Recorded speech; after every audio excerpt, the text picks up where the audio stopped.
Go. Go ahead, Greaves. What's up? What is up, guys? I'm Andrew here, kicking off this little hangout tonight on Steve Rardon's channel. Just wanted to say hey to everybody. Let you know what I've got going on if any of y'all haven't been a part of it yet.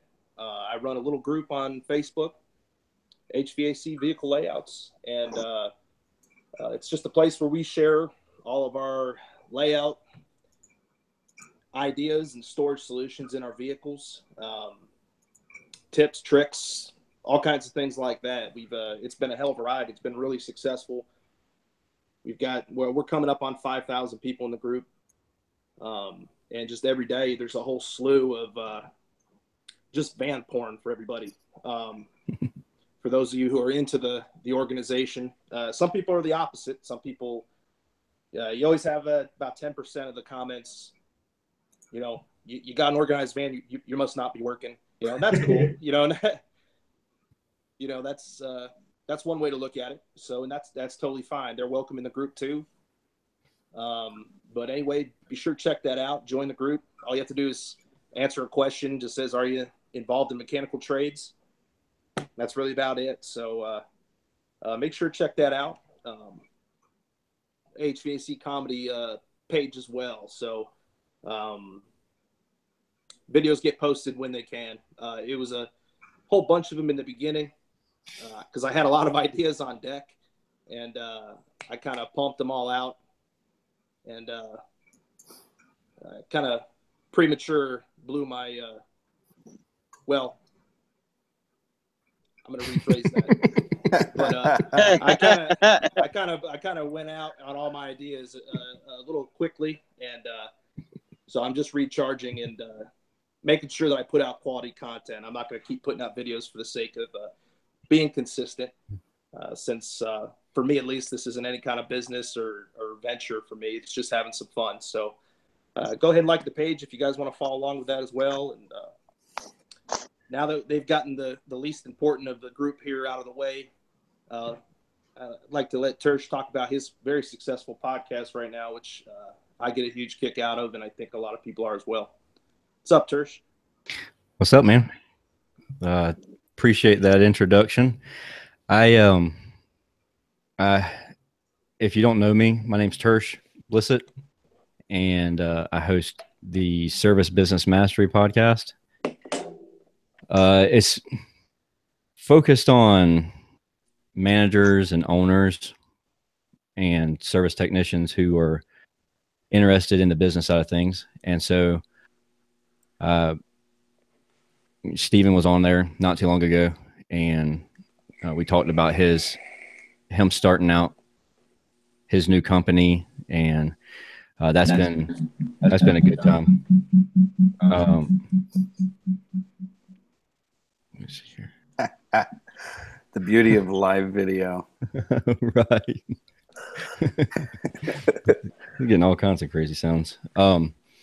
Yeah, it's been a really huge learning curve, because I'm not one to talk in front of people.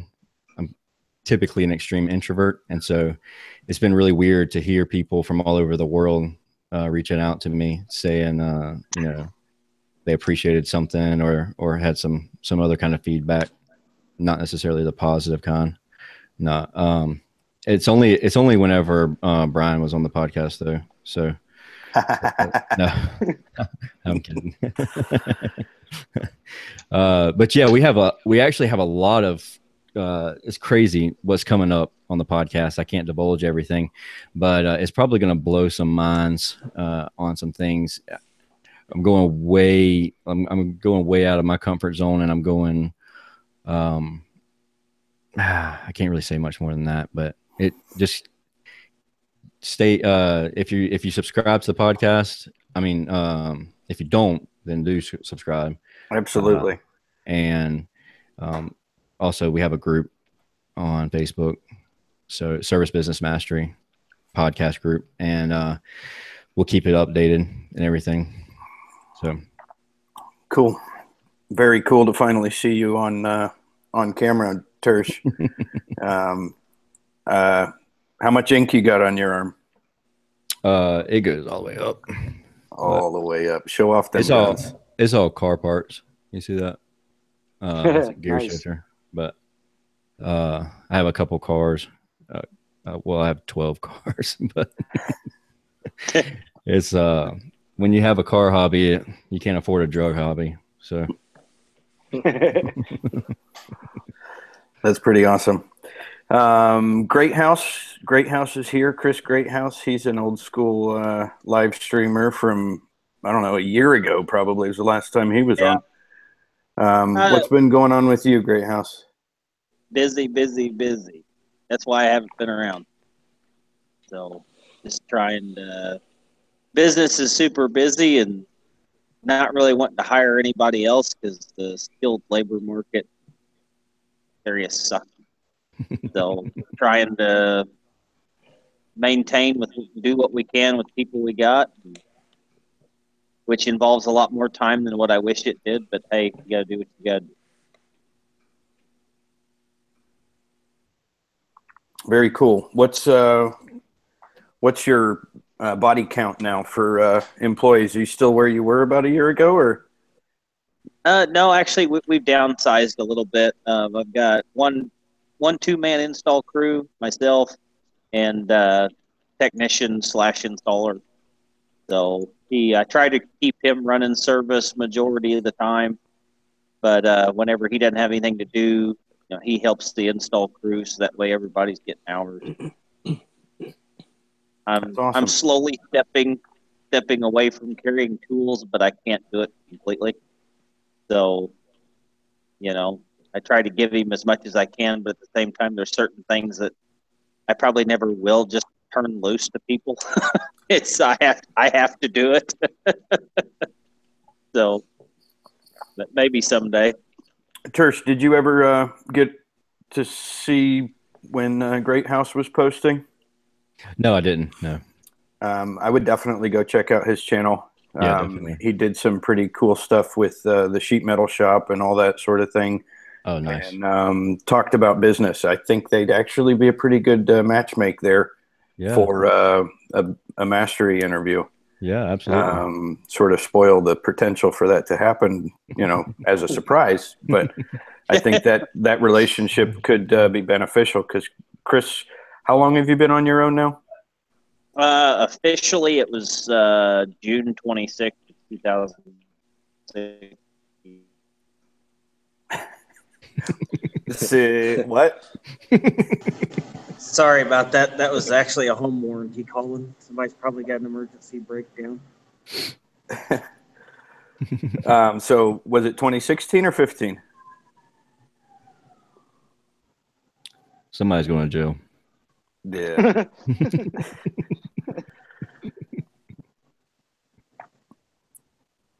Great House. There we go. Dropped. Yeah. Of course, we got Jason here. Jason, what you been getting into? A lot of trouble. That's it. That's all I do. Yeah, you caused some significant trouble before you went AWOL for a while. Yeah, I had to drop out there for a while. It was just getting crazy. I just get my sanity back. I just left. Yeah. Don't take everything so seriously anymore, and just that's it. Yeah. You haven't had your iConnect kit stolen recently? Nope. Can say I've had it for the last 5 months secure. I keep it in a bank vault at night. Yeah, I was going to ask, are you doing anything different with it than you were doing before? Yeah, renting a safety deposit box. That's about it. Those things just glisten like gold in a river. Everybody wants them. They don't even know what it is. They're just like, oh, I want it. Where are you located? Chicago. Chicago. Okay. Cool. So We'll be coming up that way next month, 2 months from now. That'd be nice. Hit me up. yeah. I tried getting Steven to come. Yeah. Steven came and didn't want to hang out with me. I was up there for 3 hours. I would have been right over there. Let's hang out in the airport parking lot like we're in high school. That's right. So Great House, before you lost your audio, what you were saying, what year did you start in on your own? You didn't hear him before? 2006. 2006. Yeah, I got a phone call come in. So I'm pretty sure it was the home warranty. So I'm sure somebody's, got a secondary furnace on a second floor that's broke down. They got to have somebody there tonight. Right. Are you still answering all the phones for even after hours and everything? Yep. You're not taking up an answering service?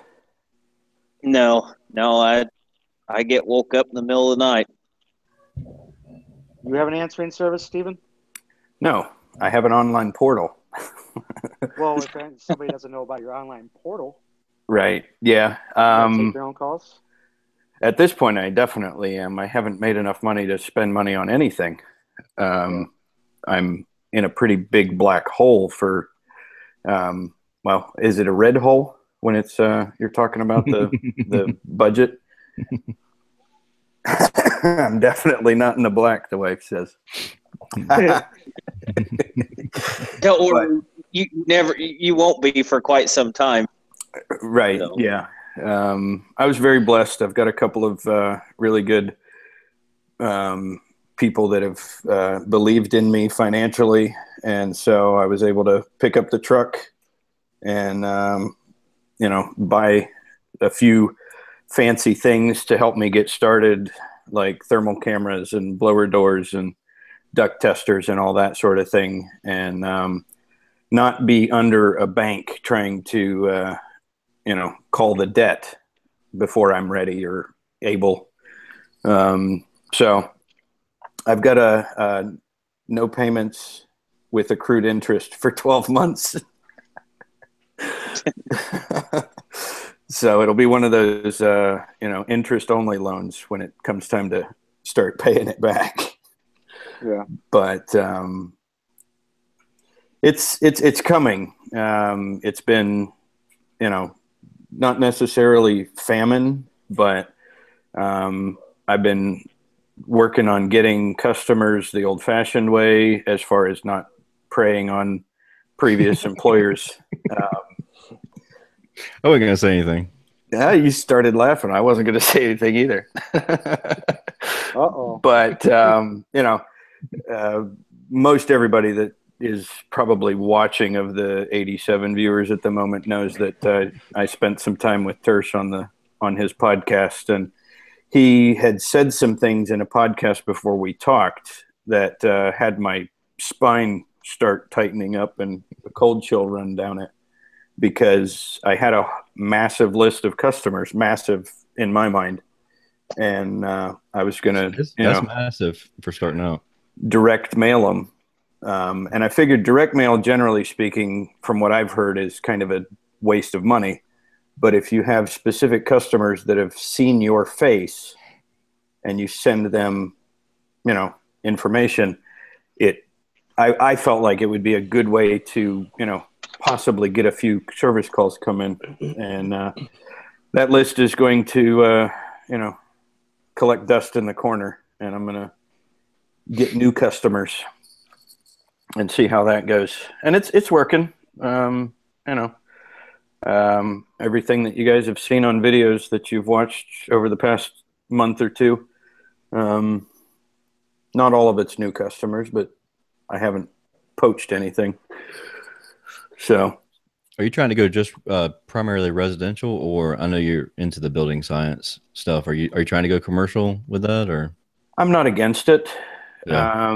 If I had somebody that I, made contact with that was looking for, top-notch diagnostics. That's what you would consider yourself. I'm just saying that, I'm digging deeper than anybody else I know. I'm when it comes to the readings. But I'm trying to, I just got a text message. But anyway, if I found somebody that was, looking for what I have to offer in the commercial side, I would definitely not shy away from it till I got to the point where I had no idea what I was doing. But yeah, it's coming. Sweet. How scary is it? It's not that scary, really. I mean, the fact that I don't have a truck payment, and the other thing that I did with my my benevolent investors' money was buy my first year of insurance outright at the beginning. Mm. So I don't have any recurring bills hanging over my head that I have to be afraid of not being able to make enough money before that bill is due. Mm-hmm. So, no truck payment, no insurance payment. Those are two of the biggest things that you would be worried about if you were trying to, work and make enough money to pay those bills. So I'm not scared at this point. I'm just, hopefully or waiting with anticipation to see how it all plays out.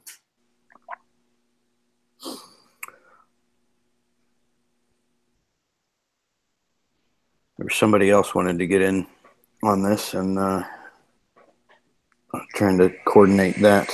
What happens to? Oh, Greaves is still there. There was a couple other people that were supposed to join in too. I don't want to carry this whole conversation. Isn't that narcissism? Talking about yourself all the time? Depends on how much you enjoy it. Right. This is true. So what's good? What's popped up in your business, Tersh, that has been either terrifying or enjoyable? Ooh, man, there's so much because, I would love to tell you a whole lot more than this, but there's some good stuff coming. Yeah. Some exciting stuff coming. So, yeah. Joe Shearer joining the family. Good evening, Joe. Hello. Gotta love live video. It makes it awesome. Joe. Yo. There you are. Were you the one that discovered that debunking of filters video first? Oh, I can't say for sure. I think I was. I posted it on I was the first to comment. Yeah, that's what I thought. It was just in my suggested videos. That's pretty crazy because he's got no subscribers and, started 2 months ago. It was funny to me that he had like some magical filter that somehow turbocharges the air conditioner when you put it in. And what did I miss? In my group, Joe posted it somewhere as well, but Eric Melee, Eric M, shared a video with me of a guy that says that higher static filters are better because if you test your static pressure before the filter on the return plenum and the air handler calls for 1/2 inch of static, when you put a MERV 10 filter in there, your static goes from 0.6 to 0.5. Okay. Yeah. What?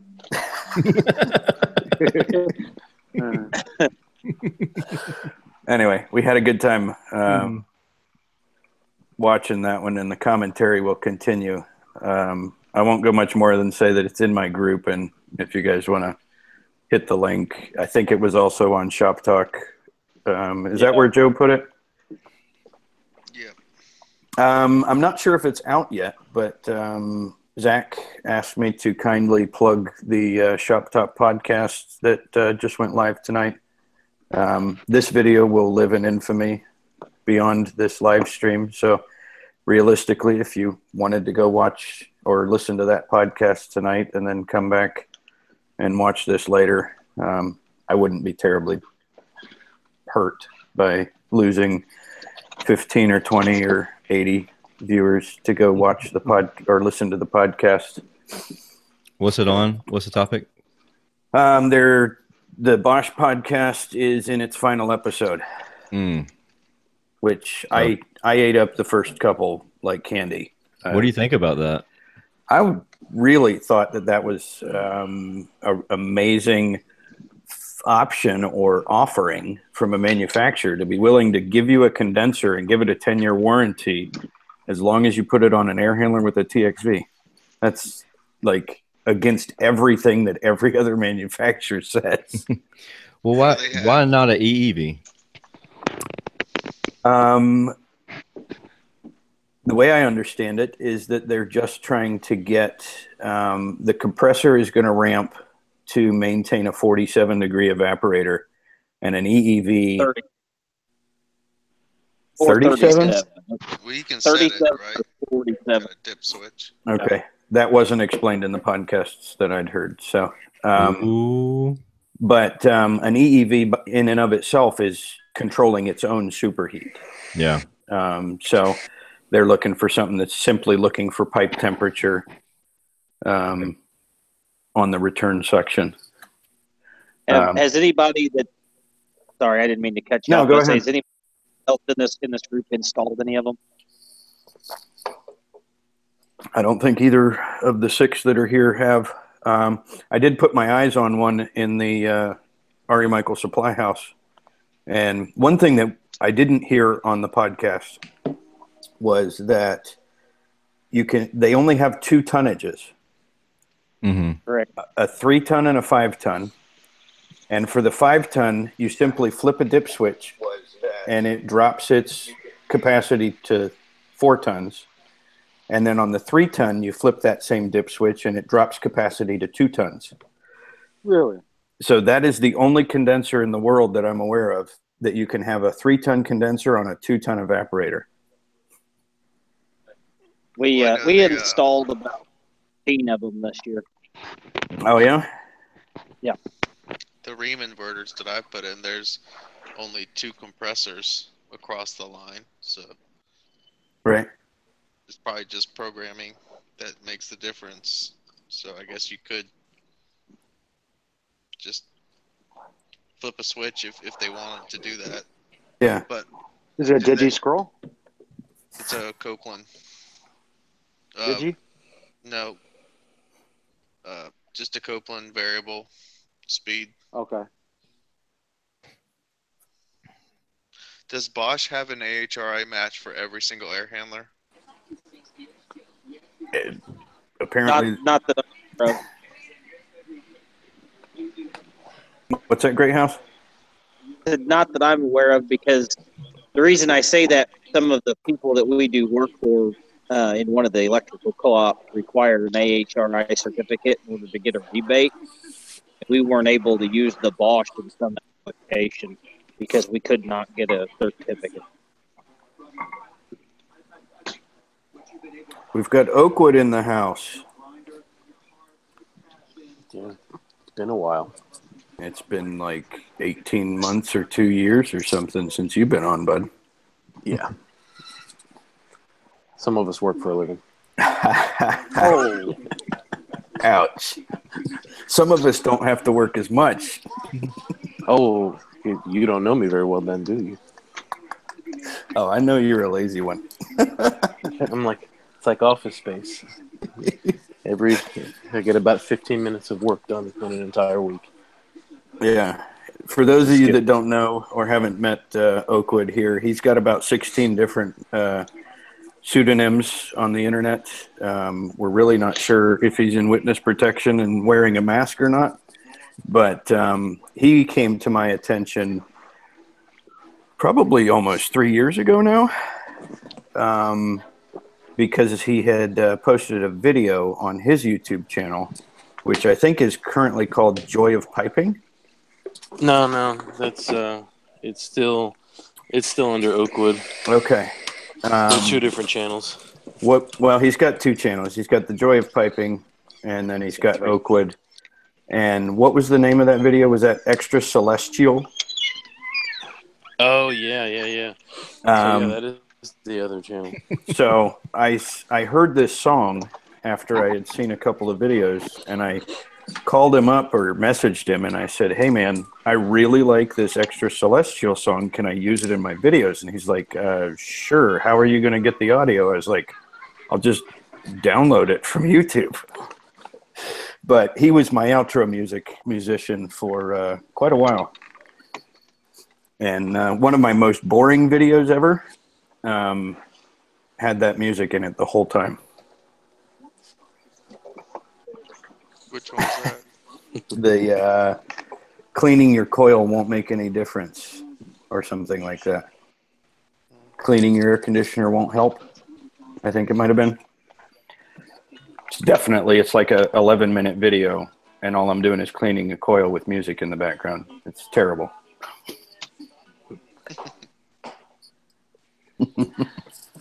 Can't get enough of the cleaning videos.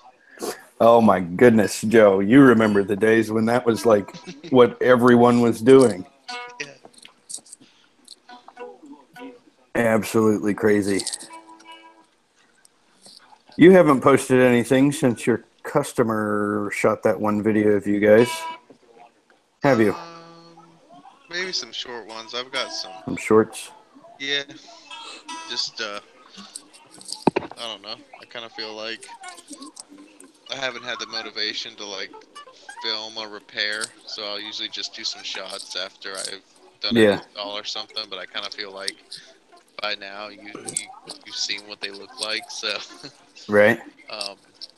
I had one that I was especially proud of, so I might upload that pretty soon.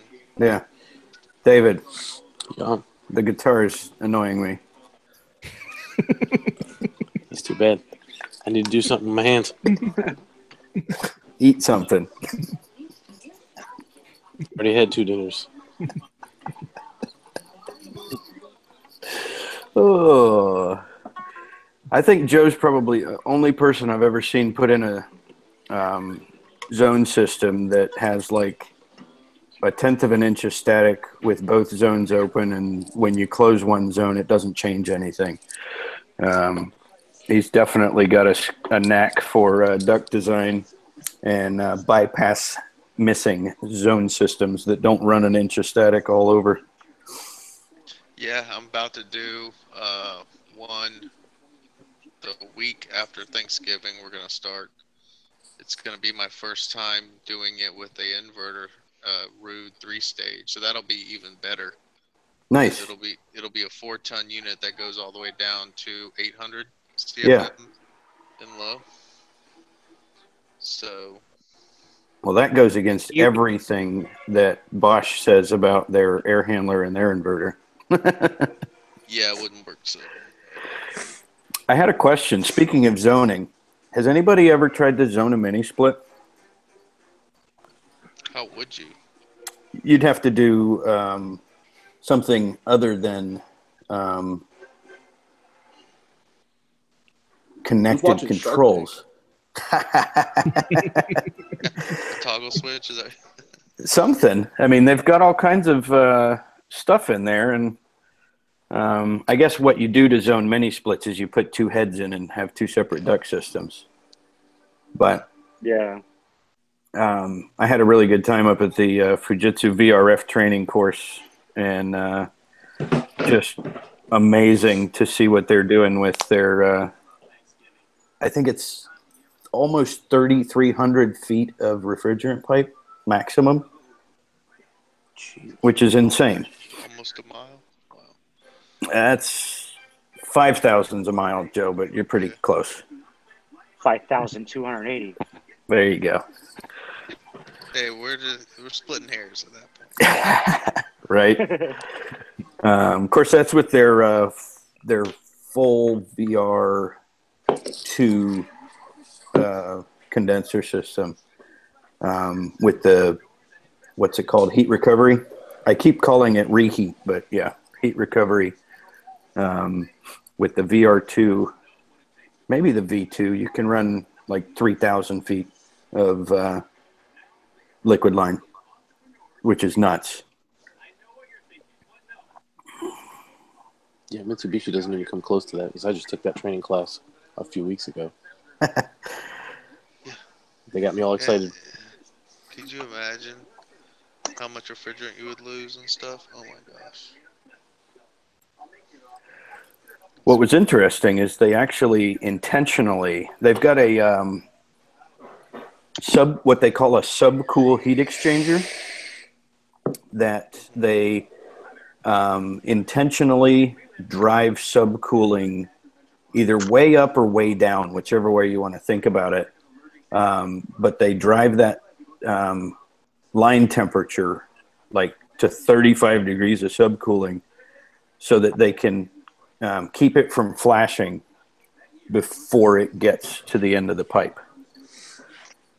Which seems... You know how that works, Steve?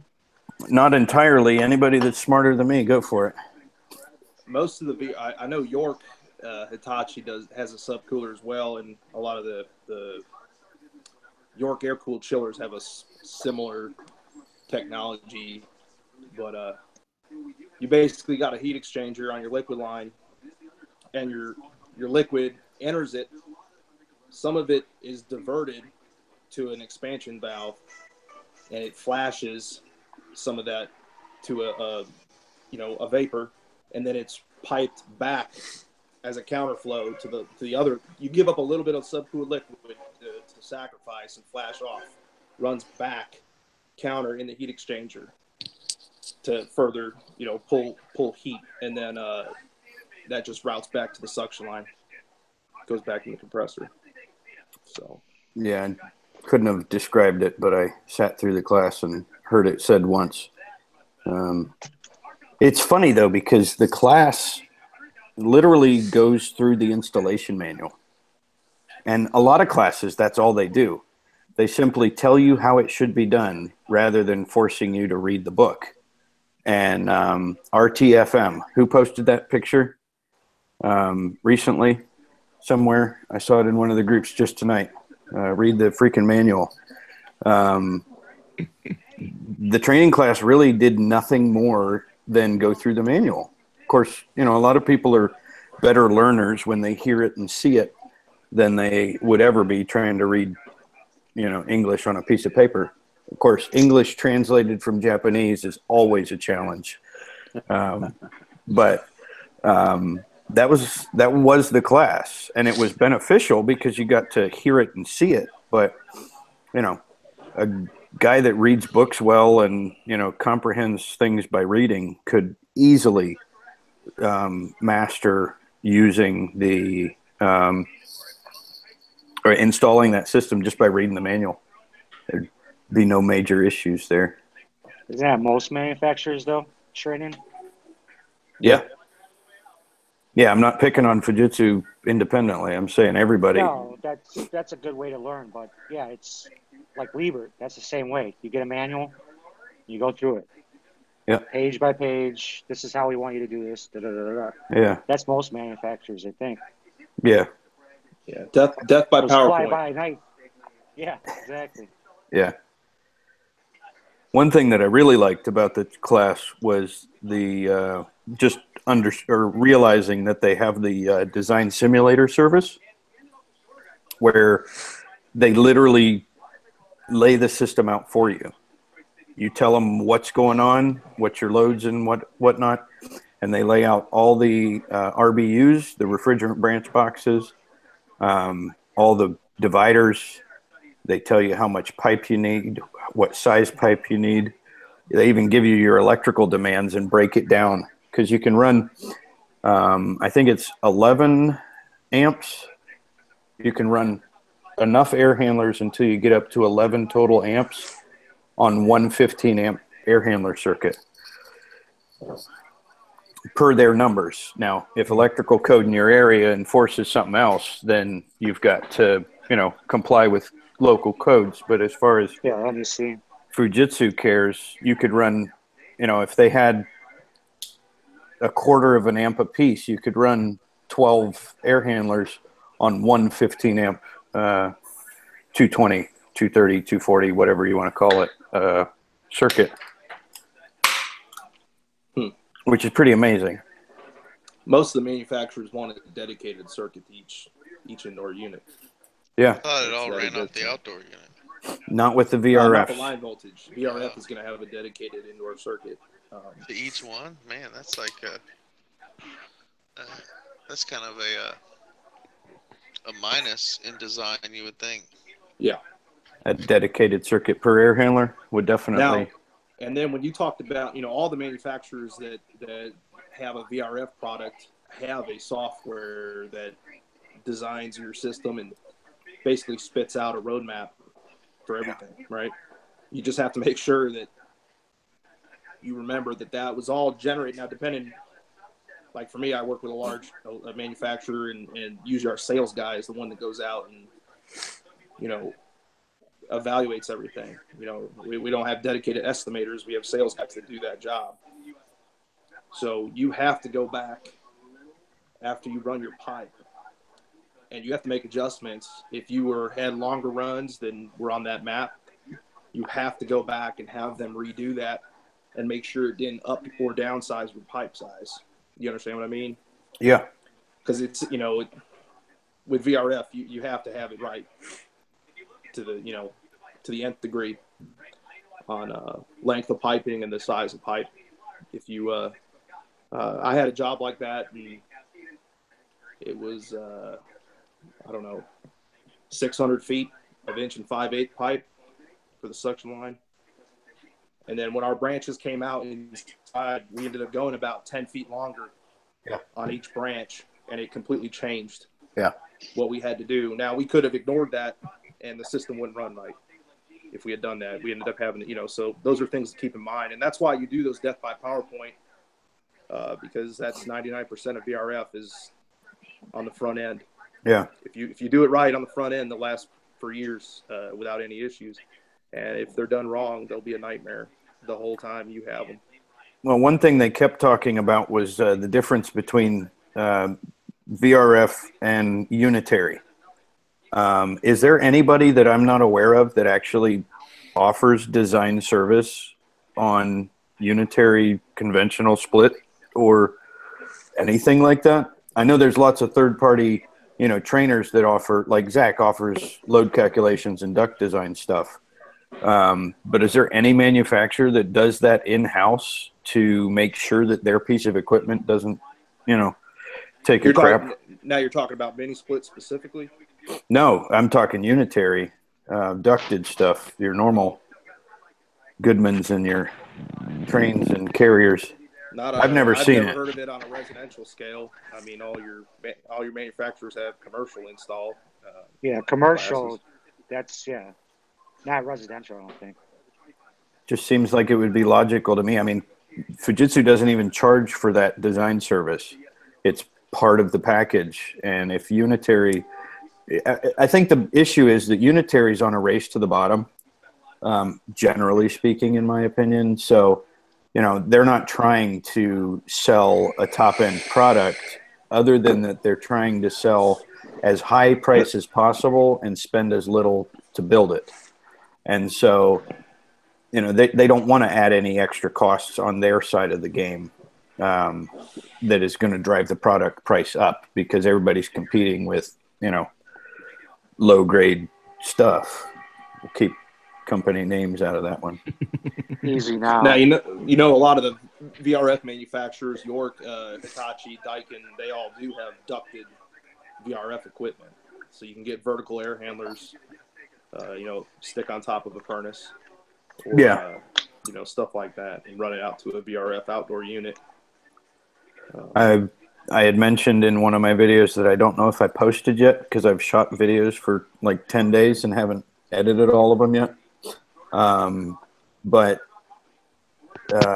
I'm working on bidding, or I've submitted a bid for a new construction job where I'm actually speccing the J2 VRF as an option with the slimline ducted air handlers. I'm a big fan of the mini split tech.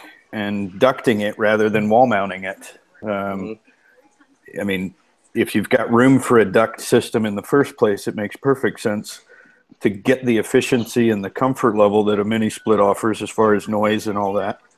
I mean, I've never seen a mini split. Of course, I haven't dealt with them a lot, but I've never seen a mini split that's shaking the air handler so bad that it vibrates down to the first floor of a three-story building. But, you know, the ducted mini splits are phenomenal when it comes to, you know, noise, vibration, and performance. You get, you know, 17 and a half or 18 or 20 or 33 SEER out of a split system, and it's just, you're not touching that on comparably priced ducted conventional systems.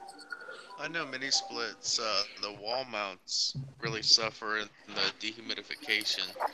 Do the ducted ones do better, or? I did a project that I didn't get on video that I had actually put just some pictures on my group.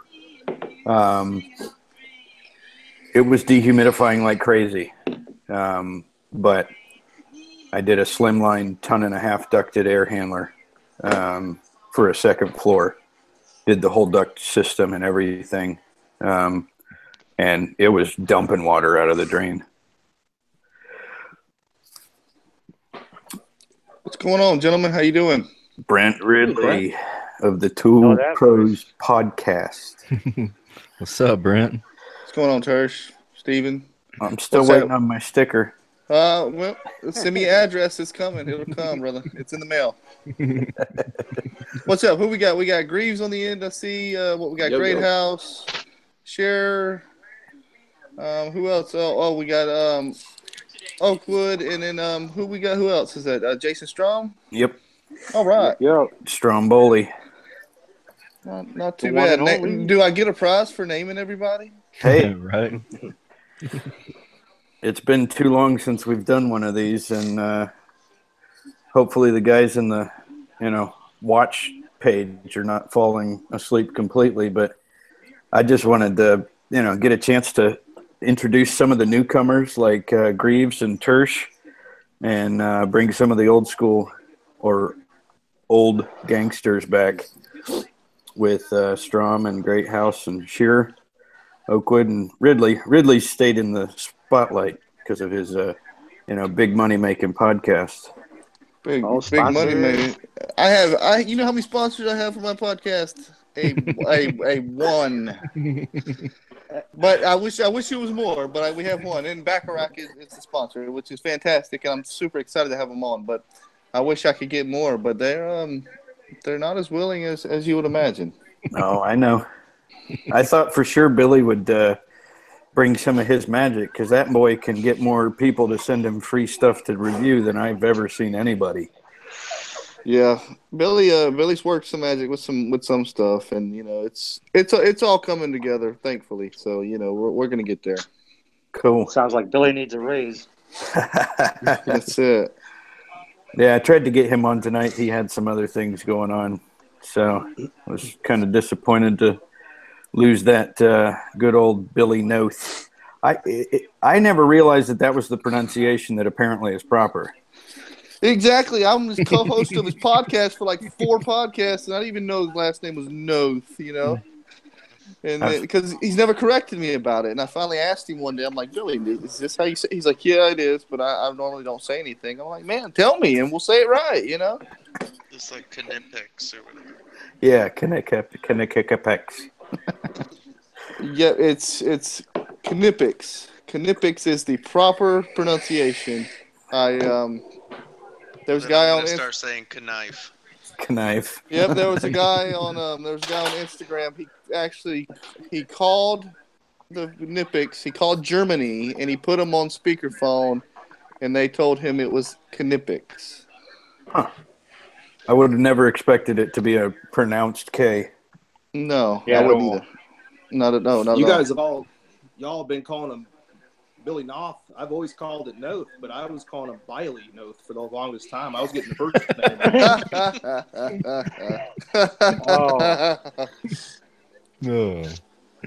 So Andrew, do we have anything in the works, Andrew? As far as a new video, can we expect something soon? Man, you gotta let art do its thing, Frank. I'm sorry. What am I thinking? What am I thinking? Yeah, it's been chaos over here. Trying to get my plumbing license here in a few weeks. Studying a lot for that. Yeah, it's probably three times as hard as the HVAC license. It is. It really is. It really is. I just got mine earlier this year. I got my plumbing license, man, and it's especially HVAC. It's what I'm good at, and it's what I had done my full career up until I got my license. Plumbing, I don't really do. I would necessarily consider full time. So it was a lot more challenging for me to get my plumbing license, but I got it. I got it earlier this year, and it worked out well. So good luck with that, Greaves. Yeah, man. It's see, in Kentucky, HVAC is open book, and it's all multiple choice. That's exactly the way it is here, and the plumbing is closed book. Is closed book. Yep, it's that's mostly exactly here. In ours. It's not multiple choice. Oh, and you got 3 sections, so it's all you got to write the right words in to fill in the sentence, and you have to size a house, and then you have a hands-on test as well. So, which that's actually probably the easiest part. It's the written that gets most people. You got to memorize all those charts. Yeah, you got to memorize all that stuff because and the size for vent pipe is different than soil pipe, and it's just it's so much more stuff, about memorization. Man. It's so much stuff, and the thing is, they want the minimums. Of course, they want the minimums. So you can't. Let's just say the minimum is 1.25 inch vent stack or whatever. Mm-hmm. You can't just say let's put a 2-inch vent stack on it. That wouldn't pass. Exactly. That wouldn't be okay.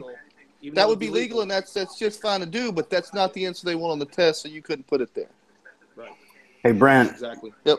I suggest you ask Snowflake Tools if they'll sponsor you. Dude. I've been after them for a long time now. We gotta wait until Trump gets those boats away from North Korea. No, shit's not gonna happen. I can't get a hold of my guy. He's in Pyongyang. Can't get a hold of him. That's well, I had sent an invite to Medosch because I thought he would be a barrel of laughs on this stream, but haven't got anything from him. I mean, he asked, did I forget to send him an invite? I said, did you forget to check your email? But that's awesome. The North Carolina license test is, I think, 90 questions, and it's 18 load calculation questions for HVAC. Wow. And I think you only have to get a 63, but still, if you can't answer the question within 3 seconds, you're kind of not going to hit all 90 of them. So, yeah, it's timed, I assume. Yeah, I think it's an hour per section, and there's 5 sections. Ooh, shit. Yeah, that's tight. It also requires 77 books to take. Right. Yeah, $1,000 in license books from 2012 that are probably going to change by the time you get things straightened out. It is open book, but you can't do load calculations with a book fast enough. Yeah, George is the same way. It's open book, but you can't spend the time to look up every answer in the book, and there'd be no way you'd get done in time. Yeah, and realistically, what I've seen is that the license prep courses literally just tell you how to find answers. That's exactly what it is. They put you on the right spots to find the answers. Yep. Speaking of that, I'm glad you guys mentioned that tonight. I have to renew my license this month. I need to do it like ASAP. They gotta get my money this month. Well, at least we're good for something, Brent. That's it. Thank you. What were you saying, Joe, about license? I was just saying you just need to skip past all the ones that require a long math equation, go through, and come back to those and answer as many of them as you can. Just like Makes you take sense. an SAT. Yep. Yep. Yep. Hey, Brent, did you get a letter in the mail stating that you had to tie your license to your company? Yep. I got it this year, and I supposedly did too. I talked to Ralph, and he's like, "Oh, they sent me that shit last year or something," and I'm like, "No, I just got it this year." I did too. Yeah, you got to get it notarized and everything, man. It's a pain in the butt. Mm-hmm. It's due like next week or this week. Was it this week it was due? I hope not. I don't know. I didn't do it yet. It's sitting in my truck. I'm pretty sure it was this week. Oh man, well oh shit. Okay. At least this Hangout's paying some dividends here, reminding people to get shit done. Yep. Oh well, I don't know. I'll fill it. It'll be sent in next week, so they'll get it. Well, and it probably won't make it there next week. It'll probably be there a week after, but it'll make it there by the end of the month. They got so many that came in. Probes. What's that, Jason? It's sitting under your Fieldpiece probes. Yeah, exactly, man. Exactly. Paperweight. The Fieldpiece probes have been great, man. I love them. I've been using the fool out of them. Jason's stirring up trouble. I know. I took never. I took the manifold out of my tool bag and I put my Fieldpiece probes in the place of it. Yeah. Seeing my veins pop out my head right now. I know, man. Now trust me. Now I've solely used the manifold since the beta testing period. No joke. It's been in my Vito bag since the beta testing. But lately with the issues with the app, lately with the issues with the app and everything going on with the app, I'm just been not exactly the happiest person with it. And then Fieldpiece came out with theirs, and it's some good solid hardware. The app needs some improvement, but it's a pretty good hardware. Yep. So I changed over. So we swapped over for now. We'll see if I stay there. Am I the only one still using Testos? Yeah, Fieldpiece app kind of sucks to me, though. I mean, it doesn't give you any of that information I'm kind of used to seeing. Yeah. And, did you ever get a kit, Joe? Yeah, I've got the iConnect. Nice.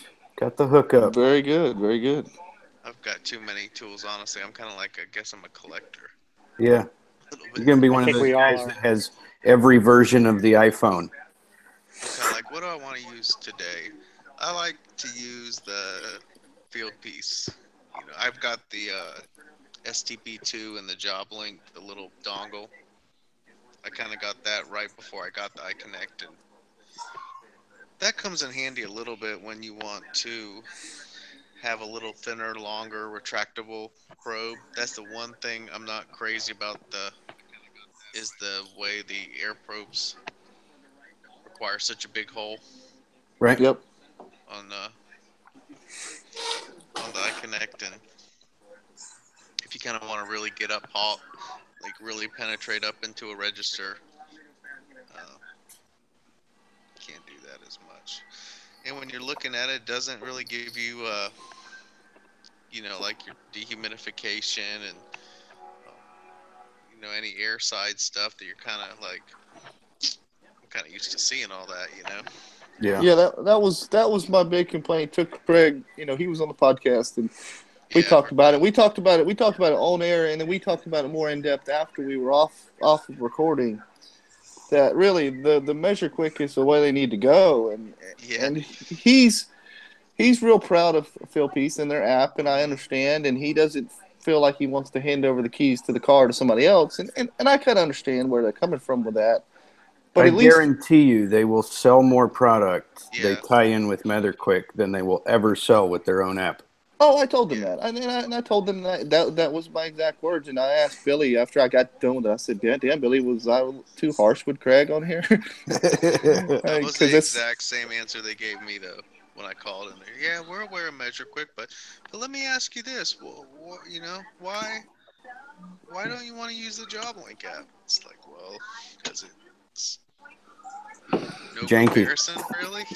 And there's a big difference. Big difference is Jim has a development team, and Jim is a HVAC guy. Okay, Fieldpiece has a third party development team that's not in house, and they're not HVAC people. So you can tell, and basically every other app manufacturer out there has not been developed in house. They've all been subbed out to some other business or contractor. So you can tell, and it all suffers, and none of them compare to what Jim has done because he's an HVAC guy. He gets it. Mm-hmm. Agreed. Yeah. Yeah, it's kind of like you stick to making the hardware, and do what How's you do everybody's good. impressions on Measure Quick? I like it so far. I don't. If once we come out with some live readings, which I think is going to be very, very, very soon, it's going to be even better. But like right now, it's just a data capture thing with the testo probes, and I'm not a big fan of that personally. But that's just me. Agreed. But when the live measurements come out, I think it'll be great. Yeah, I still think he had the best screen layout and everything with the iManifold. Oh yeah. I mean, hands down. Measure Quick is close, but it's still. I really love the way the screen was laid out on the iManifold. Well, for me, it's something that I've No used argument. for 3 years now, and so I haven't used much in the way of Measure Quick because I'm so used to having all of my readings live that literally as soon as Measure Quick hits live readings with iManifold, the iManifold app is going off of my phone. Oh, for sure. It'll just be gone. Yeah, I haven't updated it since that. Kind of like we were talking about the first downgrade that came out, and then there was a subsequent fix for the downgrade, and that kind of got it somewhat usable again. Yep. And I haven't updated it since then. Good for you. I can't imagine. So upset at myself for updating it. I don't even remember why I did.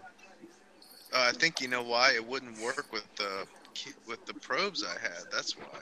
It was like such an old version I had. Your probes were the new extended range, and you were working with an app that wasn't. Exactly. So that sucks. I had to. And, it's like there's no way to go back a version. Yeah. And then they wanted to. I saw one of the things was like, yeah, well, this update, we're just going to be allowed to just push changes directly to your phone without an update. I'm like, well, heck no, I don't want that, Yep. Yeah, that would make it way worse. Supposedly they're doing a whole app rework, so that'll be out sometime soon. I think. Just told they redid the whole damn thing. Yeah, well, jury's out on that one. Exactly. I'm not really excited about that at all. You've got like LARPers running the iManifold now. The whole format changes. Everything's different. Oh my god. Jim's views and then somebody else's views. This guy's cracked me up over there now. But can you give the history of iManifold, Stephen? Like, how does Imperial go to Stride Tools, go to this North Park company? That's a good question.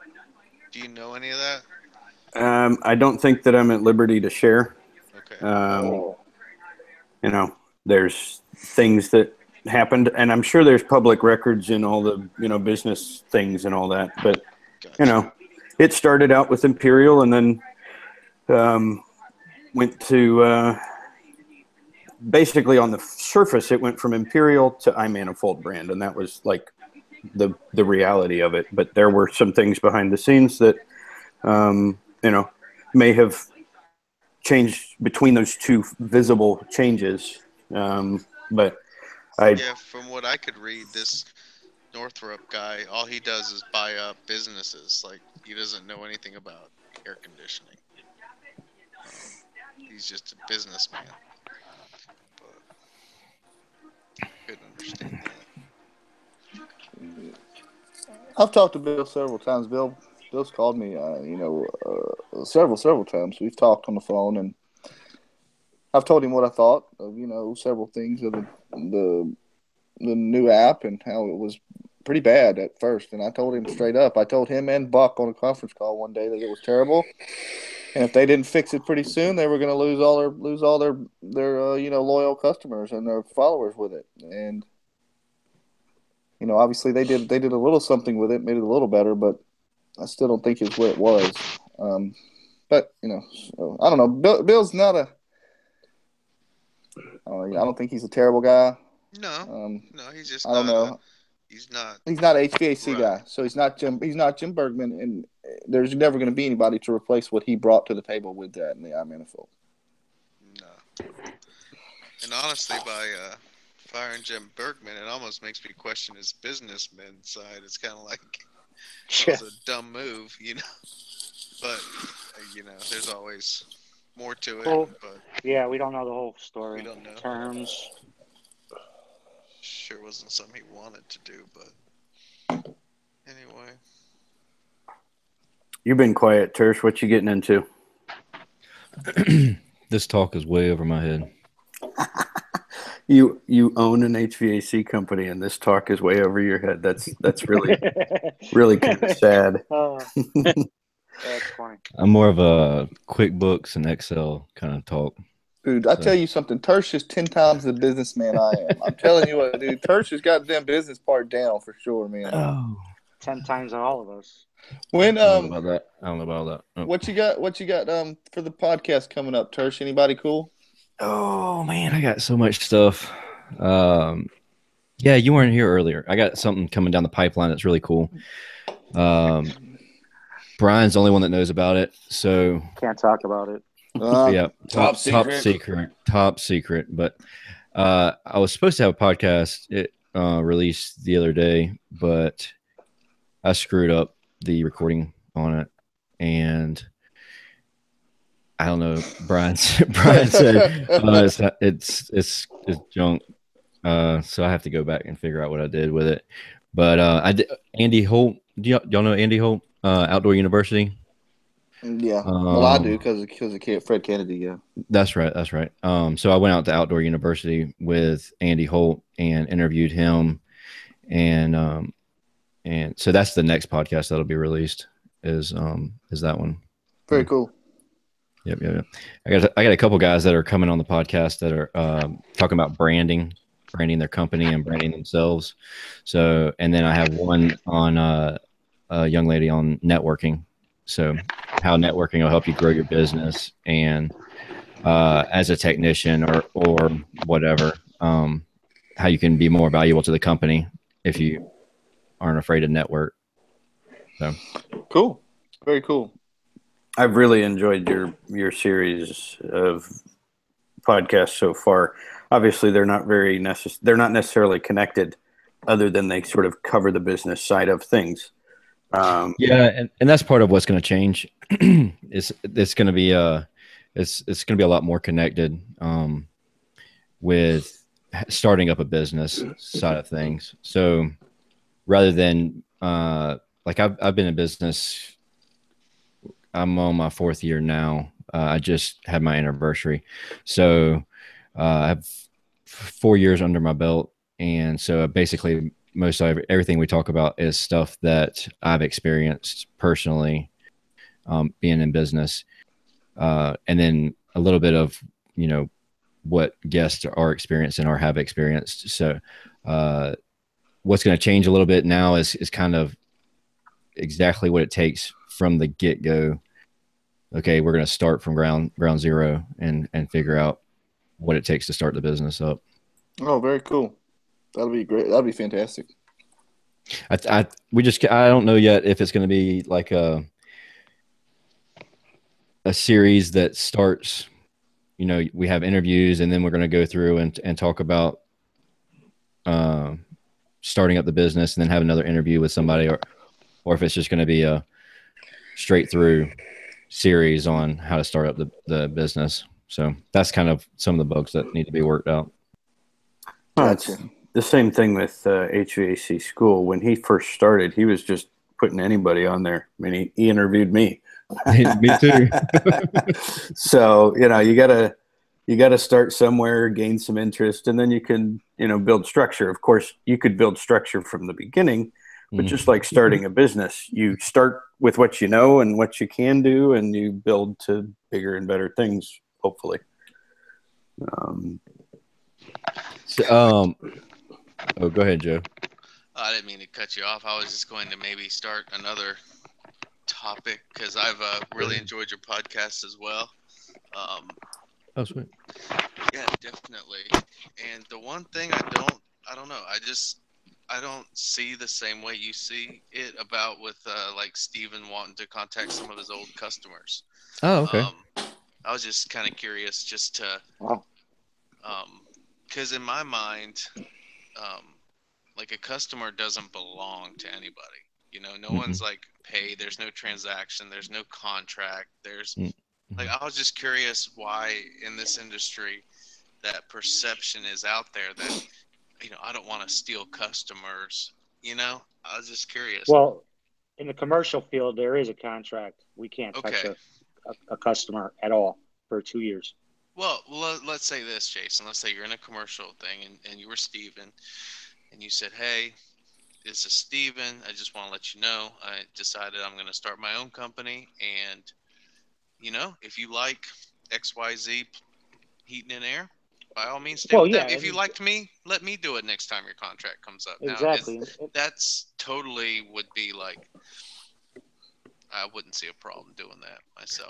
I don't see a problem if you go to somebody. If you go to somebody and say, okay, the next time your contract or your agreement comes up for renewal, can I have the opportunity to place a bid on the agreement? I don't have a problem with that. But if you go in there, just if you walk in the door and you were the face of the previous company and that you are the only person they ever saw, and you hand them a contract or an agreement, just, you know, set on their desk and say, here, sign this. And you don't go through the, hey, I'm on my own company now. I'm not with the other company. And you just kind of hide the fact that you're not giving them the opportunity to go back with the other company. Well, yeah, I don't agree with that. Yeah, I feel like that's almost like fraudulent. I mean, as every tech here knows, we are the face of the company. Mm-hmm. It's not the general manager. It's not the president. It's us. Mm-hmm. We build that trust with that customer. If I've got customers over 15 years, right? Am I going to let them know that, yes, I'm leaving this company, I'm going to start my own thing, or I'm going to this company?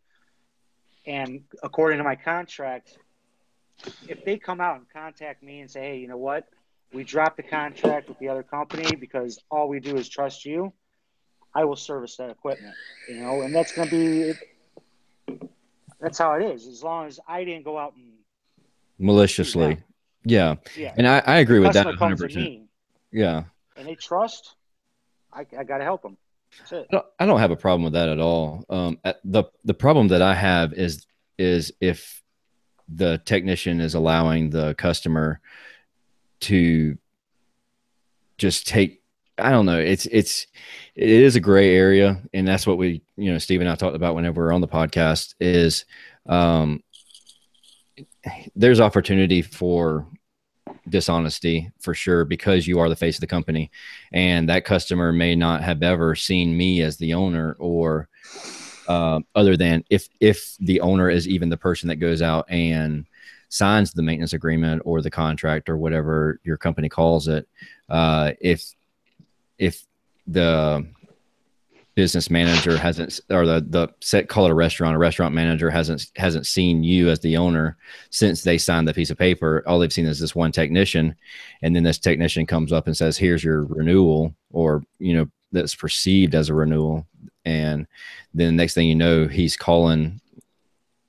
Oh, you know, obviously there has to be some ignorance on the business manager's part as well, if he's going to just blindly go in and accept that maintenance agreement and then say, oh, well, here's a new phone number, we don't have that other phone number, and it's a different person answering the phone, or, you know, the technician is the one answering the phone now. No, that's malicious. No, I don't agree with that at all. You know, you let them know straight up, just like a customer, you know, commercial customer I have, you know, maintenance facilities, they say, hey, I'm leaving. I'm going to another company. I would like to use you when we get over there. You know, you can just keep it up front. Malicious wise, I don't know why anybody would have to hide that or want to hide that. If a trusted tech, yes, you're starting out on a new company or a new business, there's no reason to start off that way. Well, and they know that they know that you know the equipment if you've developed that relationship over the years. Oh, yeah. That is nice. It's just like as an owner, I know the expenses that are incurred whenever you're getting a new customer. You know, some studies show. I mean, I know what my true operating expenses are, but I guess the average is between $250 and $400 per residential customer to get, you know, the phone to ring.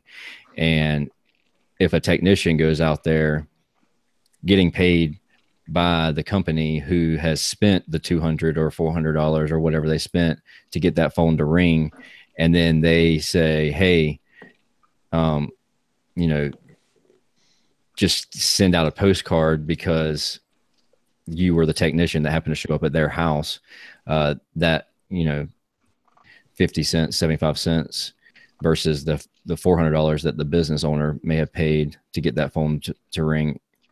That I kind of have an issue with that a little bit. Definitely good discussion. And while we were talking about that, Mr. Joe Medosch has joined us. Hello, Joe. Greetings, all. Greetings. How you doing, Joe? Joe, I wish I had a beard. I could fit in better if I had a beard. I wish I could grow one. Joe is the resident RetroTech guru. If you have any questions for RetroTech, you can bring them in from the group that's here. But I'll answer any questions you got about duct testing or blower door in general. I'm not, you know, they pay my bills, but it doesn't mean I can't be supportive all around. Right. Yeah. It's definitely been something that I've really enjoyed working my way to doing more of those types of projects as business continues. It's definitely something that gives you an insight that you don't have any other way. How's the market for that? Sorry to interrupt you, Stephen, but how's the market for that in your area? Because, you know, I guess I started in the company and I said, well, you know, I really want to do, you know, high-end stuff. I want to get into some more of that kind of stuff. And I still do. Most of my installs are more high-efficiency stuff, but I don't do any of the blower door, any of that stuff, just because I can't. I don't know. I guess it's not there enough to pay the bills. Is it there for you, Stephen? It definitely hasn't paid the bills. It will though, because you get in now, it's gonna come down the pike where it's mandated everywhere. It's gonna be code across the country. What so is it code where y'all are? Commercial or commercial? Yeah, well, right now it's code for new construction where I'm at. It's code, but it's just a matter of time with all, you know, EPA and as efficiency standards increase, that stuff's going to be mandated. So there is going to be a market for it everywhere, I'd say. But yeah, right I don't think it's a code issue. Spot. You don't think it's a code issue? No, I think it's a performance issue. And you know, Stephen's heard my spiel that, you know, I'll ask the group here, what's the largest duct system that you guys service every day? In fact, you don't service, you ignore it. It's the envelope. That everything you guys do is all based upon how well that thing performs. And if it doesn't perform well, you get calls from comfort. So I personally think that there is an avenue that will double your job if you want to do it in terms of controlling the major comfort issue that your clients deal with. It ain't the box, it's the big box. Yeah. It's a good way to think about it. Absolutely. At this point, all of the duct testing or blower doors that I've done have been at no cost, just to get my feet wet and get comfortable with the product. But if I'm going to go in and do I'll go in and I'll give an estimate. But if I'm going to put in a piece of equipment, other than the one that I did for that R-Series Heil, from this point, I'm going to do a blower door on that house so that I know exactly what it is as far as air changes per hour, because you can't get your load until you know what the house leaks, and you can't. I guarantee you got your blower door on every day, all day on your house. Right. Yeah. Steven, it's hard to pay the bills if you don't charge anything for it. Oh, I know. And at this point, you know, it's been for good friends and family, primarily. Hey, we're pretty good friends. Yeah. You want to come down to Georgia? I'd be happy to come down. I'll do the blower door for free if you buy me a weekend hotel and Hilton Head, a couple of airplane tickets. Well, I'm in Georgia. I'll come over. Yeah, he's already there. All right. Cool. Where are you in Georgia? I'm just north of Atlanta. I'm up near Cumming, Alpharetta. Dude, that's where I live. Right here. Come to my house. Say that's Brent's right house. here. Yeah, it's perfect. Next door. Perfect. Yeah, no, I have no you problem doing wanted that. to go Yeah, that's no problem. I'm gonna seriously. I'm gonna get you information, Joe, and I'm gonna have to hit you up because my company is we're H&M Services. We're out of Cumming, and we've been running the Cumming Alpharetta area here for a long time now. So I'll be excited to get with you about that. That's cool. But I'll go back to what Steven said, that he's doing it for free, but unless he's showing up and doing that and leaving the house without getting any money at all, which that would be stupid, is that he's just trying to clarify he's not charging for that additional service. So to me, it'd be like you may be doing a variety of measurements on their system that you don't think you're getting paid for, but if you're there, then this is just one more thing that opens up their eyes. But if you're going to pull the blower door out and you're not willing to do air sealing, then there's many ways, really no reason to pull it out, because it's only going to open up a whole performance catalog and opportunities. So if you don't really want to seal up the attic, then don't pull out the blower doors, what I would tell you. So. Oh, that's like the iConnect and having too much information. Oh. Yeah. Ouch. Now, Stephen, have you been doing this, doing the blower door on like a estimate before you do your manual J type thing, or how you been working it so far?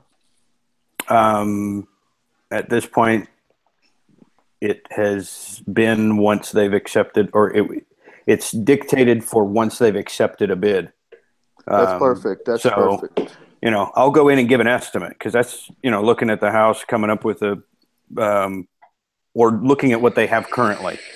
Because for something like that, if you're giving an estimate, you can say, okay, they got a 3-ton now. I'll give them a number based on 3 tons with whatever other things they want to do. And you add your time for the blower. And then if they accept the bid, you go in and test the house, and you're talking to them. I mean, it's all about education. So you go in, you give them the estimate, you say, this is my estimate. And if you agree to go with us, we're going to, look at the house and see if there's any way that we can actually give you a smaller air conditioner, an air conditioner that doesn't have quite as much power, but still keep you comfortable.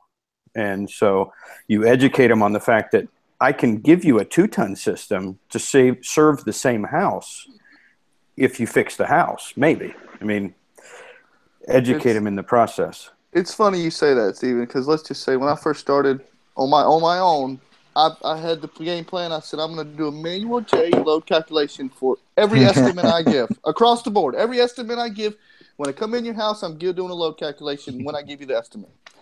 So I would spend an hour and a half at these people's house, and it really came down to it really didn't help me close more deals. I didn't feel like at that point, and I felt like they were taking that information and maybe going to the next guy and using my information that I just gave them for free, and it wasn't helping me close the deal.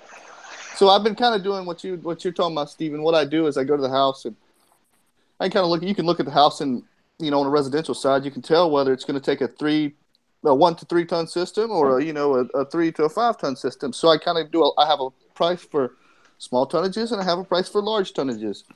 So I use that, and then once they accept my bid, I come in and then I do the load calculation. So it's That's a good way to do it, Stephen. I was just interested in how you were implementing it there. I do think that device is a powerful device in terms of the sales quality that you get from it, that nobody else is going to bring a blower door.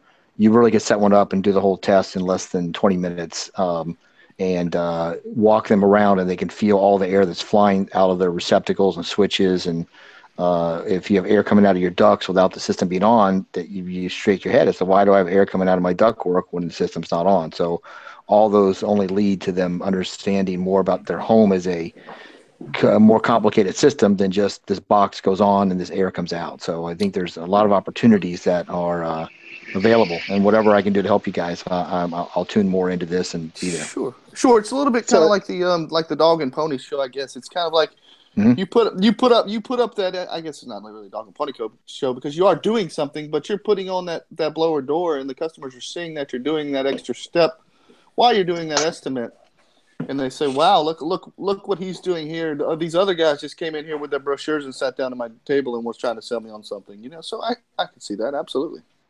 Well, they're actually seeing the physical, where they're losing, leakage, instead of just getting a report saying, this is what we have. Here's a big sheet with a bunch of numbers on here that you really don't care about. And they can physically see, hey, this is okay. Yeah, we are leaking here. Yep. Maybe I'm not as tight. The house is not as tight as it should be. No, are you should change the windows. Are you using a different company to actually seal the envelope, or are you trying to sell that as well? Or insulation to, are you insulating as well? Are you planning on insulating? Like as Steven's gone. Yeah, Steven's out of here. Yes, I don't know.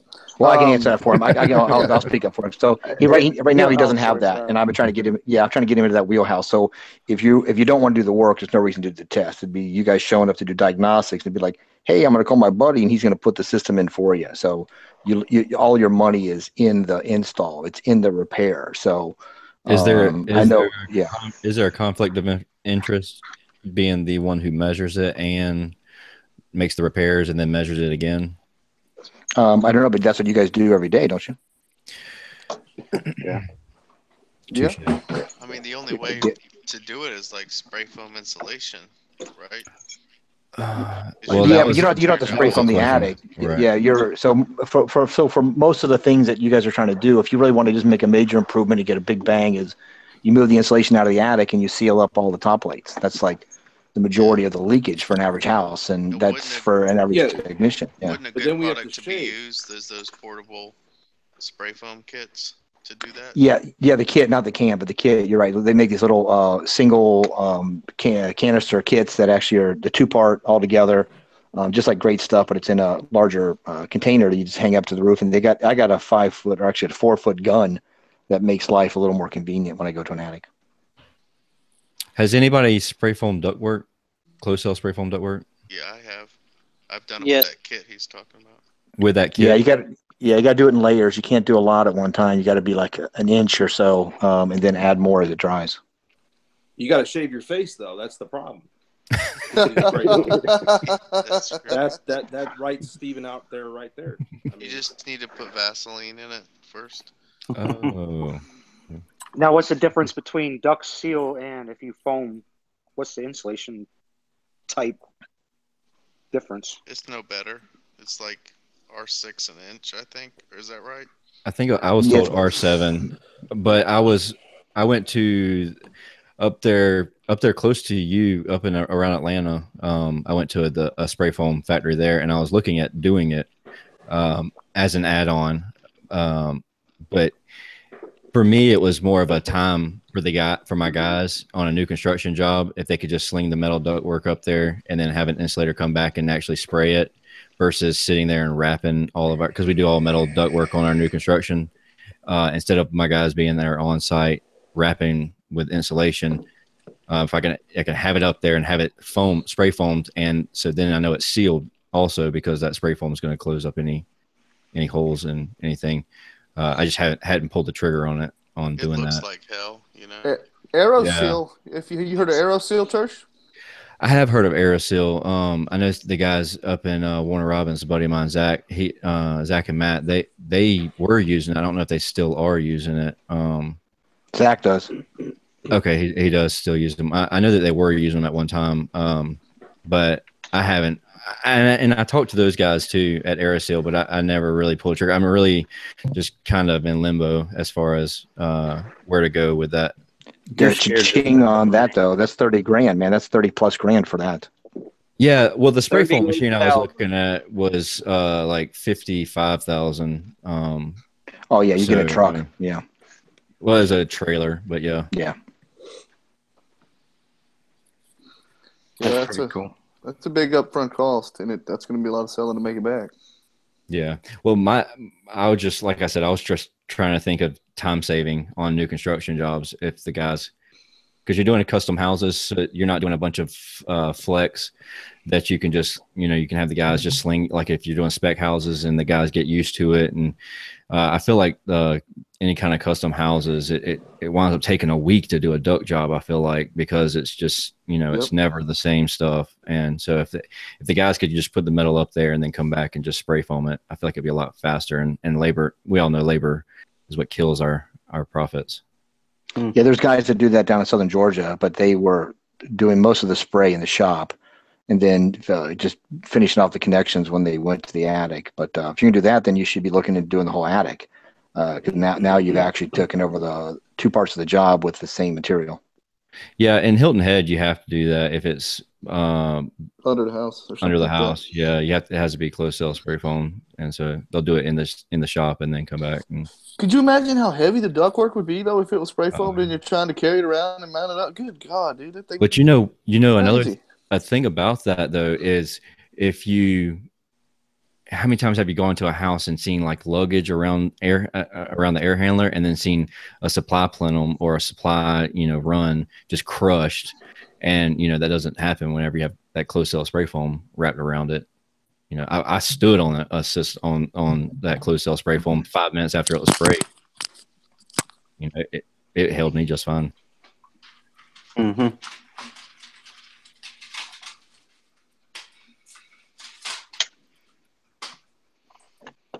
Brent disappeared. Yeah, he does that sometimes. You guys do this every Friday? It was a thing for a long time, Joe, but it kind of died there for a while. And I hadn't done one myself for ages. And I figured I'd see if I could get some people smarter than me together. And I've already made one really good connection here between A.K. Greaves and Brent Ridley. They're going to, sponsor Snowflake Tools is going to sponsor the Tool Pros podcasts. And, he's going to have some of that can't believe it's not ohms. They're going to, promote that. We're still trying to get Jim to let us know when it's going to roll out for Measure Quick with the cupcake probes.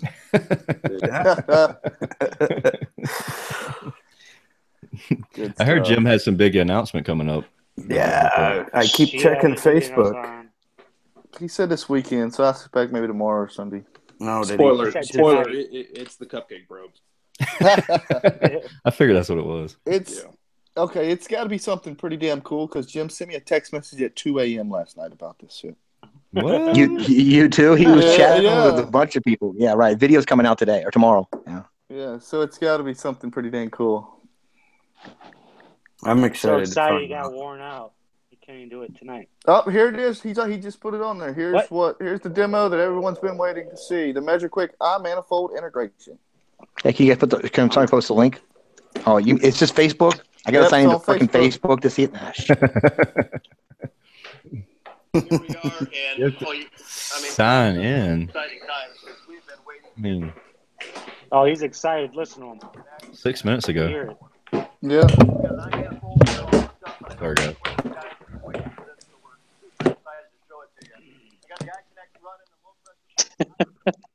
iConnect's running. Yeah. He's got it all. He's got it hooked up. I don't know what he's got it. Oh, he's got it hooked up to a little window unit he's over here doing a demonstration about. They love those little window demo units, don't they? I think it just makes it easy for you to see everything. Yeah. Oh, yes. It's live measurements from the iManifold straight to Measure Quick. Now, that's what I'm talking about. You heard it here. There it is, right there. I know what I'm doing tomorrow. Now, you see, I'm going to have to take the Joblink probes out of the tool bag again, put the iConnect back in. Thank God. It's about time.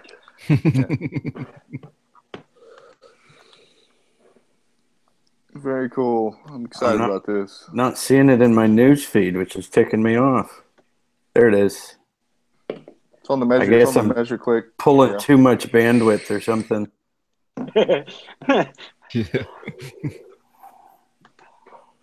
Facebook's going to shut down. Yep, everybody's running over there looking at it. Mm-hmm. Yep. Can I ask you a quick question about combustion, Stephen? Yeah, sure. I can share my ignorance.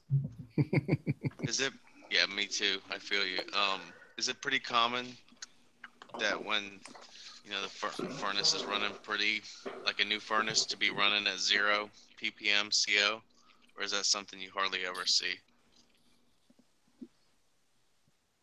I've never seen 0. I haven't either. No, you can't have 0. 0 would be perfect combustion, and you never have that. Something's not connected. Something's not connected. That sounds like I need Your sensor's bad. Well, it does respond though, so that's what made me think it was. When the furnace lights off or when it turns off, I'll see some then, but when it's steady state, it's 0. Interesting. Yeah, I've never seen 0. Calibration. Yeah, what you using? Yeah. What are you using, Joe? 320. Fair. And I mean, I'm not in a state that needs calibration. I probably just need to buy a new sensor. Well, with the testo, you got to send it in for calibration. You can't on the testo. You can't just change it out and it be good. You got to have the new sensor in and calibrated. How often? Once a year? They suggest once a year, but mine's been 2 years now, and I think it's okay. But you just never know if it's out of calibration. You just basically got to send it in. That's the best thing to do. The backer rack, you can change those out. They say you can change those out, at your house. You just order the sensor and change them out. But testo, they don't suggest you do that. Yeah, because I was talking to the guys at TrueTech, and he was kind of saying, having it calibrated is more for those states where they actually require you to have that certificate. Okay. Well, they would know more than me. Well, no. I'm not saying you didn't know anything, but I was just like, okay, well, I certainly don't need mine calibrated. I'm like the only one in the city, maybe right. 2 people in the city doing it. I can understand have 0 parts per million. Where he's coming from, but at the same time, just because you get a new sensor doesn't mean that it's actually reading properly. And so I would, for my own peace of mind, even if I was never actually going to take that reading to court, if you took the reading and you had to go to court and you showed a new sensor but no calibration, you'd still be potentially liable for the problem. Whether or not certificate it mattered 99% of the time. That 1% time where you're out of calibration and you make an adjustment improperly and something goes haywire. And it's if you're buying the sensor, the calibration is a negligible cost. I'd throw it up to the guys at TrueTech and have them check it. And I mean, if it's not a bad sensor, then all they're going to do is check the calibration and adjust. But if you have piece of paper saying, I guess it could be off a little bit, because if it's way off, if you're like your oxygen sensor is way off, it's going to throw everything off. So it could just be just a little bit off, by just a few ppm or whatever, I was a few percentages on the oxygen. I mean, I was trying to pull up. Well, it wasn't oxygen; it was the CO. Yeah, but they're all derived from only a couple different sensors in there. There's there's a NOx sensor, and then there's an O2 sensor in there, and they all derive those numbers from those few different sensors. There's not a separate sensor for each one of those. Oh, I know, but there's 2, and I was thinking the oxygen was fine because I actually I've already replaced that. Gotcha. I was thinking the oxygen was fine, and it was just the CO. I started questioning. I was just thinking, well, maybe these things burn this clean when they're running right, Because no, let that. I'm just that good. That it's working just that perfectly. After you send it in, good when it's burning. Get that certificate, and then you're good for a year at least. Yeah, do you have yours done every year? I haven't. I've never had a 0 parts per million either. Right. Chicago Air. Might be Chicago Air. Well, the guys at TrueTech were telling me too. They were like, go online and you can get you can get a bottle of scientific gas that's like 50 ppm. You can make it whatever you want. Yeah, it's called test gas. Yeah. Test gas. So they're like, for the cost of one calibration, you can get a bottle of that and just keep checking it. Have you tried it? I haven't. No. I could have swore I had seen Lav's videos where he's got next to nothing on ppm, and I just checked one of my old combustion reports. Not to say that it was calibrated, but I was at 4. Yeah, I've had low numbers, as in low single-digit numbers, but I've never had a 0. No 0. Yeah. Can't have a 0. I'm getting like 0 on like most every one I check. What are your other numbers, Joe? Usually oxygen's a little high. Okay. CO2's a little, what is it? Low. Yeah. If oxygen, so it's like they're all under fired. Okay. A little bit. You know what I mean? Yeah. But they're, you know, and it will give me some CO when it lights off, and that's kind of how I was like, kind of like, all right, is this detecting anything? You know? And I'd light it off, and boom, a little bit of CO, but then instantly drops down to 0 and stays there. And I've checked some 90s, or I'm checked some condensing, and I thought those always had a little higher CO. And it was like 0. I think one I did was 1. It just started making me you question it, I guess. Oh, definitely better to question it than to just take it at face value. I'll go ahead and send it in and did you get it secondhand, or how long have you had it? Yeah, I got it secondhand. Okay. Yeah, if you got it secondhand and you didn't get a certificate from like the year before you bought it, I would definitely send it in for Cali. Yes, agree to that. Just peace of mind. Send it. If you send it to TrueTech, you can still use the discount code. You can use HVAC school or whatever. Rardon's or what is it? Like $100 or $150 with the sensor or something? Calibration is like $89, and I haven't had to buy a sensor yet. So yeah, there's only about 100 different TrueTech tool codes to choose from now. Right? Service Biz. Yeah, Tool Pros. HVAC comedy. Yeah, there's so many, man. The know-it-all. I'll probably the only one without a discount code. Yeah, you can't combine them. I see they killed the $10 off, $10 or more. That was a sweet deal. That one wasn't too bad. It was 10% on $100. Pretty you decent. had one that was like $10 off, $10 or more. Like you get something for free, basically. Right?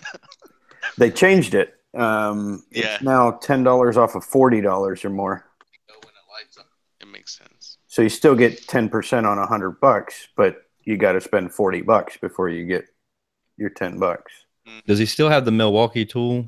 Yeah, he's still doing that. Yeah, if you buy a combustion analyzer, you get a 12-volt kit with the drill and the impact.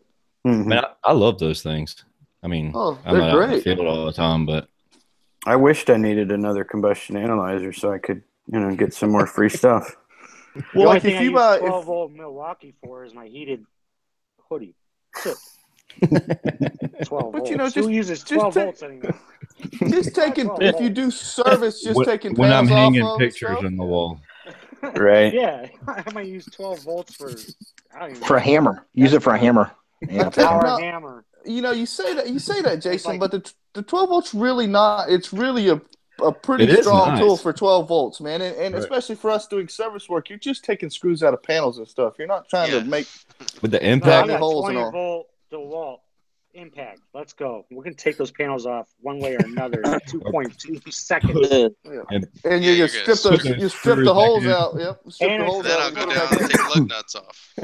But Jason's running all commercial stuff, so he's running like 3/8 bolts rather than 5/16 and 1/4-inch screws. If you buy the complete 112 kit, it comes with a mini skirt. A what? If you buy the complete M12 kit, 12-volt kit, you get a free mini skirt with it. Now, the only thing I use that 12-volt for is a bottle opener. Powered bottle opener. Let's do it. That's the new Milwaukee tool right there. 12 volts. Wow, that went that tangent. Yeah, good stuff. Good Jason's stuff. Back. Jason's got his. He's been drinking already. It's all only Friday. He just offended me because I'm like kitted out with the 12-volt stuff. The 12-volt stuff, it really is not. It really is warm. pretty nice. 12 volts Man. keeps me warm. It's awesome. It keeps me warm. I like I've been wanting to get one nice. of the heated hoodies too, Jason. I've been looking at those. I've been going back and forth about buying one so much because it doesn't get that cold here. How much It's are like- they? I mean, it's like 80 degrees right now, so I don't know. They're like $89. Yeah, you can get the hoodie without the battery for like $89 or $99, man. It's not that Yeah, that if you expensive. already got the batteries, it's awesome. And because it's an inner layer, so obviously you got your jacket on. It does a great job. How long will it keep you? How long will it work on a charge? One charge, one battery, I'd say 3 hours on a high. That's pretty good. So those batteries are cheap, so I keep 3 or 4 on the truck. So I can go all day. Easy, 12 hours. Yeah, absolutely. I'm not trying to be out there that long. I'm trying to get it done and get out of the damn cold weather at that point. Well, of course. And as warm as that jacket is, your feet are still cold. So it doesn't really matter. So there's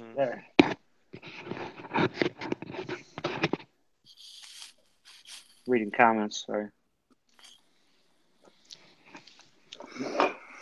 Yep, I got you, Greaves. Sorry, I'm trying to keep track of everybody.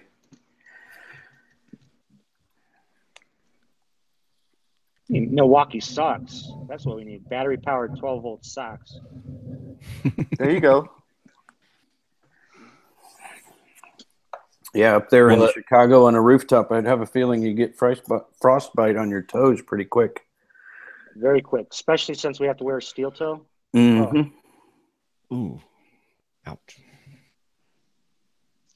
I've got the little Milwaukee hammer, the little tiny hammer drill, and it does pretty good for disconnects.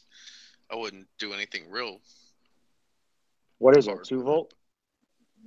12. Just messing. Yeah, my mom has one of those. Yeah, my mom's got one of those. Like they got those turkey carvers too. What do they run? No, I've got like a corded beast one too. That's like the size of a sawzall, but it sure beats that thing, to do a disconnect. I do have the Milwaukee. What is it? It's the mini hacksaw. It's called the hacksaw. It's called the hacksaw. Yeah. Yep. Yeah, I got that 12 volt. I do have that. That's great for inducer motor shafts. Oh my god. They just came out with an 18-volt version. They just came out with an 18-volt version of the hacksaw. I'll just bring out my bigger hacksaw. Yeah. I think at Home Depot right now they've got all kinds of deals. They do. They really do. They got some great deals. You get like all kinds of stuff. I think my first cordless sawzall was the Milwaukee Hacksaw 18-volt back in 2002 or whatever.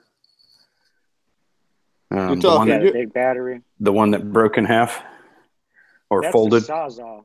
Yeah. Yeah, that's the sawzall. The hacksaw, it's different. It was Tomahawk or something. Yeah. I don't know if I've never seen that one. I don't think it folds in half. Yeah. It was articulating. Yeah.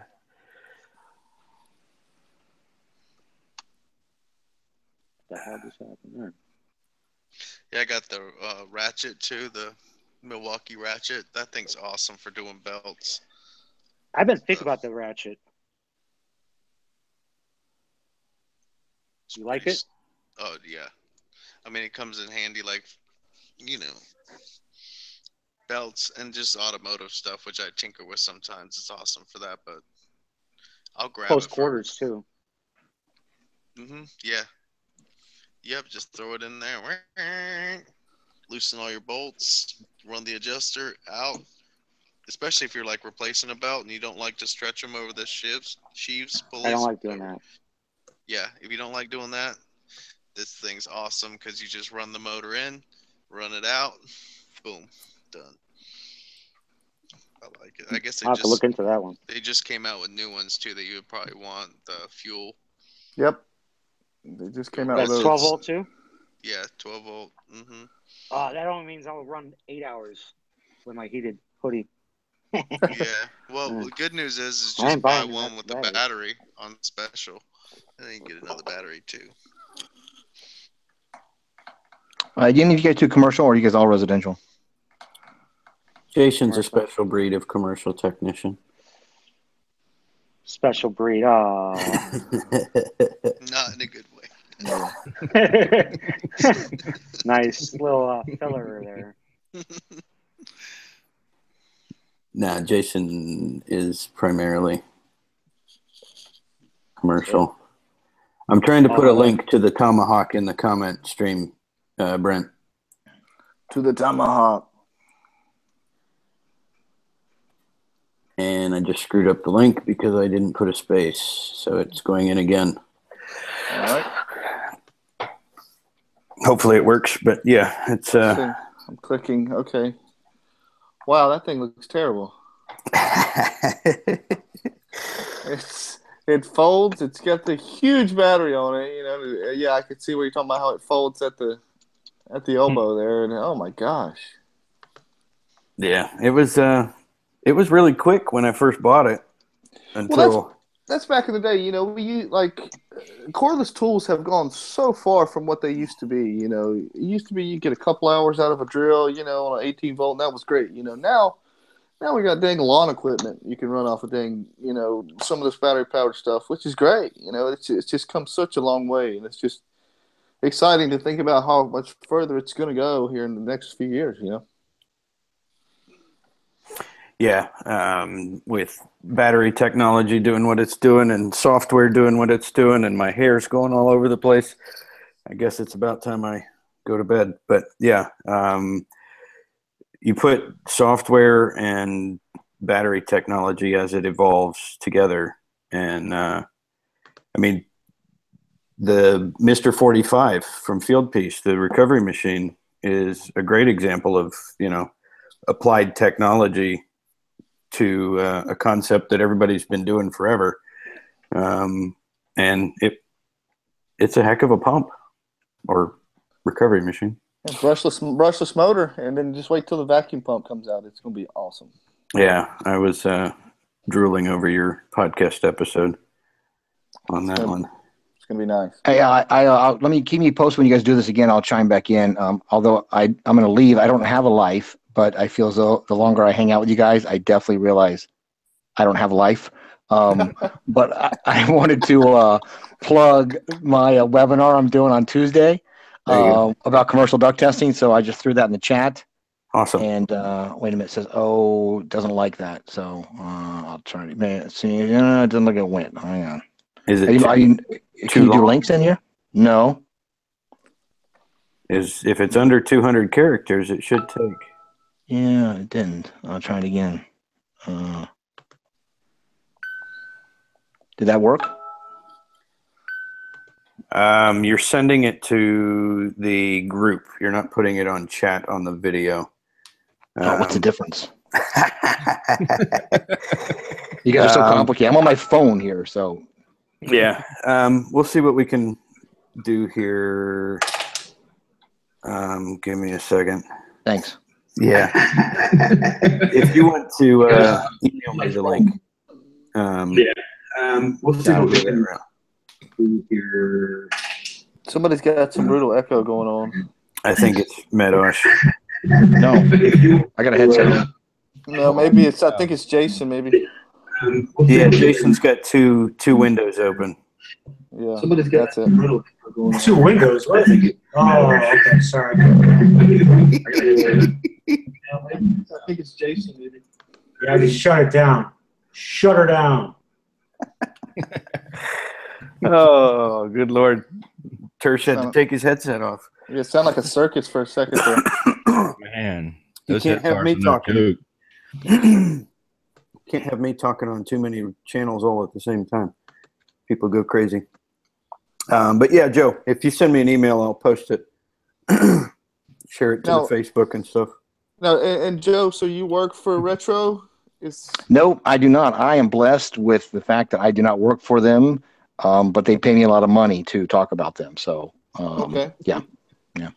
You just do training for them? Is that how it works out? Yeah, I do training. I do webinars. I do product development, feedback. So, but my goal is to make sure you guys get them understand your options for your industry. So whatever I can do to help you with that. Right? Sure. So do you mind if I get your information from Steven and maybe hit you up one day? Not a problem. I'm sending him my email address and the webinar. So, dude, anytime. I'm travel a lot, but you're close, so I'll make it happen. We'll do something together. Oh, fantastic, man! I'm excited. That's great. Yeah, I appreciate what you guys are doing, and all of you guys are changing how other technicians get it. And I can remember I was an HVAC contractor, but I was similar. And I'm sure all the people that are chatting in the background totally appreciate what you're doing to share your knowledge. So keep that shit up because that's awesome. Thanks. I know I appreciate me. That's all I know. I appreciate that. Thank you, Joe. Thanks, buddy. Yeah. Later, guys. Later. See ya. All right, we got the link. See if we can share that in the chat. Here's Joe Medosch in the chat for his webinar. There it is. It worked. Good, good. Pretty simple as far as a link goes. If it doesn't happen to be, well, since it's on a live stream, it won't be on the final video. I'll try to cut it in, but retrotech.com/support/webinars. Commercial duct testing is what the webinar is going to be on. So that sounds kind of cool. Should be good stuff there. I kind of feel like we've run our course for the evening, or at least I have. And Joe Shearer, I remember when I first got introduced to you, I couldn't even begin to try to say your name right. Yeah, but no, it's 5% Jewish. It's only 5. Only 5. Well, 5%. Never mind. I will just leave that alone. Was there anything else you wanted to cover, Joe? It's a strong 5%. It's a strong 5%. Yeah. You don't have the ringlets, so you know. Anything else you wanted to cover, Joe? No, I think. All right. Think of. All right. Well, I really appreciate you coming around, Joe. Jason, it's been good to talk to you again. Brent, thanks for stopping by. Tersh, you want to close us out with your podcast voice? I don't know if I have a podcast voice. It's just my normal voice. He's the next Morgan Freeman. Right? What happens is all my voice files are actually in a really high pitch sound, and then they go through on the computer, and then Brian he does his magic, and then you have like a Morgan Freeman, or that he's just magic, So.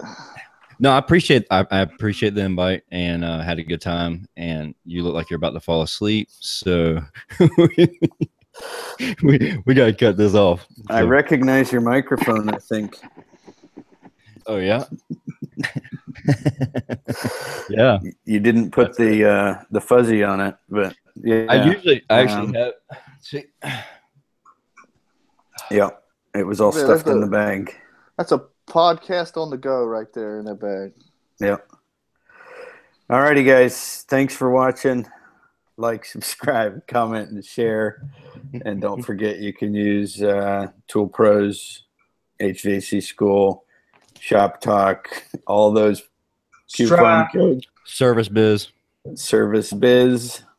at TrueTechTools.com. They make a lot of this stuff happen for us, and we appreciate their input into our business lives, our work lives. And if you need anything as far as HVAC tools and test equipment, they're the place to go to get the best buying experience you can possibly get. So check them out, and we'll see you on the next one. Peace out. See you later, guys.